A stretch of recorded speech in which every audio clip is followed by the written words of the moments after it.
जम्मू कश्मीर के श्रीनगर में Naugaon police station में देर रात करीब 11:22 पर बड़ा धमाका हुआ। 9 लोगों की मौत हो गई और 32 लोग घायल हैं। इनका 92 आर्मी बेस और SKIMS सौरा हॉस्पिटल में इलाज जारी है। अधिकारियों के मुताबिक ब्लास्ट उस समय हुआ जब पुलिस व्हाइट कॉलर आतंकी मॉड्यूल मामले में जब विस्फोटक के सैंपल ले रही थी। जम्मू कश्मीर के DGP नलिन प्रभात ने कहा कि एक हादसा था, सैंपलिंग के वक्त ब्लास्ट हुआ। During the investigation in FIR number 162 of the year 2025 of PS Naugam, a huge quantity of explosive substances, chemicals and reagents were also recovered from Faridabad. On 9, the samples of the recovery had to be forwarded for further forensic and chemical examination. On account of the voluminous nature of the recovery, this process was going on for the past 2 days, which means yesterday and day before, by the FSL team. Due to the unstable and sensitive nature of the recovery, the sampling process, the handling was being done with extreme caution, with utmost caution by the FSL team. However, unfortunately, during this course, last night around 11:20 p.m., an accidental explosion has taken place. Any other speculation into the cause of this incident is unnecessary. In this unfortunate incident, 9 people have lost their lives. 1 personnel of SIA, 3 personnel of the FSL team, 2 crime scene photographers, 2 revenue officials who were basically part of the magistrates team, 1 tailor who was associated with the team. In addition, 27 police personnel, 2 revenue officials and 3 civilians from the adjacent areas have received injuries. The injured were immediately evacuated to the nearest hospital where they are being treated as we speak. The building of the police station has been very severely damaged and even the adjacent buildings have suffered. They have also been affected. The extent of this damage is being ascertained. The cause for this unfortunate incident is being inquired into. J&K Police stands in solidarity with the families of the deceased in this hour of grief. Thank you very much. उत्तर पूर्वी जिले में आपराधिक वारदात थमने का नाम नहीं ले रही है। ताजा मामला न्यू उस्मानपुर इलाके का है, जहां बीती रात 25 वर्षीय युवक की चाकू से गोदकर हत्या कर दी गई। इस वारदात के बाद इलाके में दहशत का माहौल है। उत्तर पूर्वी जिले के DCP आशीष मिश्रा ने बताया कि 14/11/2025 को रात लगभग 11:40 पर जब प्रवेश अस्पताल से न्यू उस्मानपुर थाने में चाकूबाजी की घटना की सूचना मिली। न्यू उस्मानपुर के भगत सिंह मोहल्ला निवासी 25 वर्षीय घायल व्यक्ति को उसका दोस्त लाया था, जिसे डॉक्टरों ने मृत घोषित कर दिया।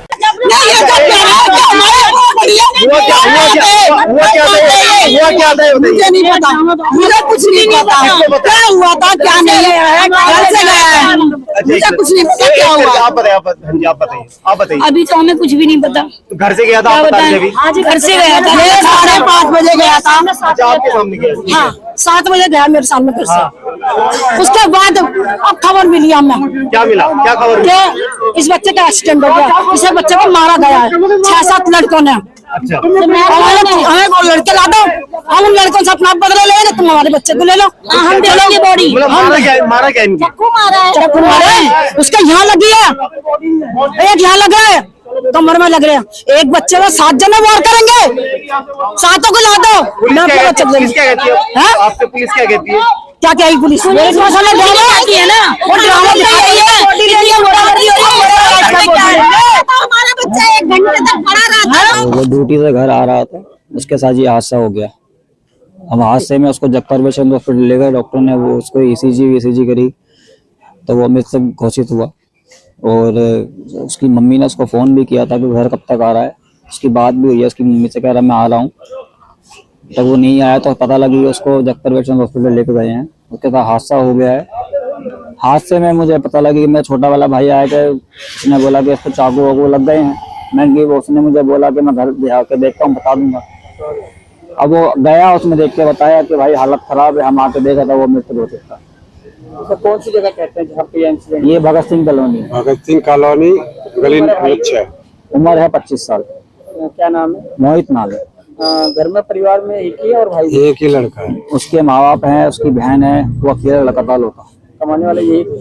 हाँ, ड्यूटी से आ रहे थे? ड्यूटी से आ रहे। कोई रजिस्टर जी रोक? नहीं, ऐसा कुछ नहीं था उसका। दिल्ली के पर्यावरण मंत्री मनजिंदर सिंह सिरसा ने आज बसंत कुंज में स्वच्छता और सफाई की स्थिति का निरीक्षण किया और समीक्षा की। उन्होंने बताया कि सरकार ने शहर में 62 प्रमुख प्रदूषण हॉटस्पॉट की पहचान की है, जहां धूल और यातायात वायु गुणवत्ता को प्रभावित करने वाले मुख्य कारण है और इनसे निपटने के लिए कदम उठाए जा रहे हैं। सिरसा ने कहा कि सड़क की धूल, निर्माण स्थल और PM10 के अन्य स्रोत शहर के प्रदूषण के मुख्य कारण है और स्थिति सुधारने के प्रयास जारी है।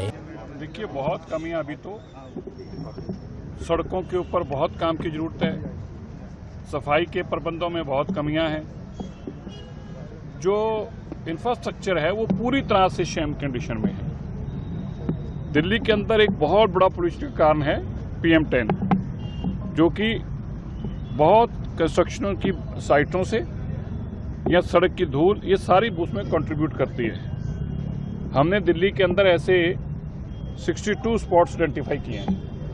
13 हॉटस्पॉट्स पहले थे, अब हमने 62 हॉटस्पॉट्स ऐसे आइडेंटिफाई किए हैं 13 के बाद। ये 13 जो हॉटस्पॉट थे 2008 के बाद आइडेंटिफाइड, उसके बाद किसी ने कोई काम नहीं किया इस पर। हमने दिल्ली के 62 आइडेंटिफाई किए हैं जहाँ पे मूल तौर पर ट्रैफिक की प्रॉब्लम के कारण वो हॉटस्पॉट बने हुए हैं या तो डस्ट के कारण हॉटस्पॉट बने हुए हैं। हम उनको एक एक कर आइडेंटिफाई करके उन पर काम कर रहे हैं। आज हमने सारे वसंत कुंज और वसंत विहार के हॉटस्पॉट्स पे देखा है। इसमें बहुत अभी सुधार होना बाकी है, बहुत ही काम होना बाकी है, क्योंकि जब तक हम डस्ट मिटिगेशन पे नहीं ज़मीन पे काम कर पाएंगे तब तक दिल्ली को साफ हवा नहीं दे पाएंगे। इसलिए डस्ट मिटिगेशन के खिलाफ हमारी ये जंग है। पॉल्यूशन के खिलाफ दिल्ली सरकार लगातार काम कर रही है, लेकिन उसके बावजूद भी डे बाय डे पॉल्यूशन का असर ये बढ़ता जा रहा है। देखिए, बिल्कुल बढ़ता जा रहा है। अभी क्योंकि जैसे सर्दी और बढ़ेगी, ये जो डस्ट है ये स्मॉग के अंदर तब्दील होती जा रही है। कुछ पराली इसमें बहुत कंट्रीब्यूट करती है, लेकिन अभी सोइंग सीजन शुरू होने वाला है। अगले 8-10 दिन के अंदर उसका जो प्रकोप है वो भी ख़त्म होगा। दिल्ली के अंदर अपना पोल्यूशन भी बहुत है, दिल्ली का खुद का पोल्यूशन, जिसमें मैंने जैसे पहले कहा कि डस्ट का बहुत योगदान है, कंस्ट्रक्शन का बहुत योगदान है, इंडस्ट्री का भी योगदान है, और ख़ास तौर पर हमारी बॉर्डर एरिया में दिल्ली से हमने जो पोल्यूटिंग इंडस्ट्री बाहर भेजी, निकाली यहाँ से, वो दिल्ली के बॉर्डर एरियाज में भी उनका प्रकोप अभी भी बाकी है। उनके ऊपर भी स्टेट गवर्नमेंट, साथ वाली स्टेट गवर्नमेंट्स का मिलकर काम कर रहे हैं, आइडेंटिफाई कर रहे हैं ऐसे यूनिट्स को भी।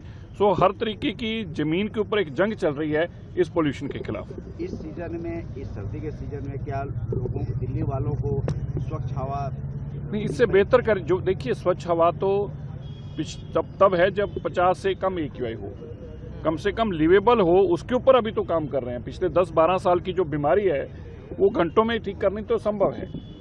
बहुत काम बाकी है। पूरी दिल्ली की सारी डस्ट को कंट्रोल करना है, दिल्ली की पोल्यूशन के ऊपर गाड़ियों को रोड इंफ्रास्ट्रक्चर को ठीक करके देना है, दिल्ली में प्रॉपर इंडस्ट्री के नॉर्म्स को इम्प्लीमेंट करके देना है। ये एक बिग चैलेंज है, बहुत बड़ा, लेकिन हमारी सरकार, रेखा गुप्ता जी की सरकार इस पर रात दिन काम कर रही है। ब्यूरो रिपोर्ट, टीम तफ्तीश न्यूज।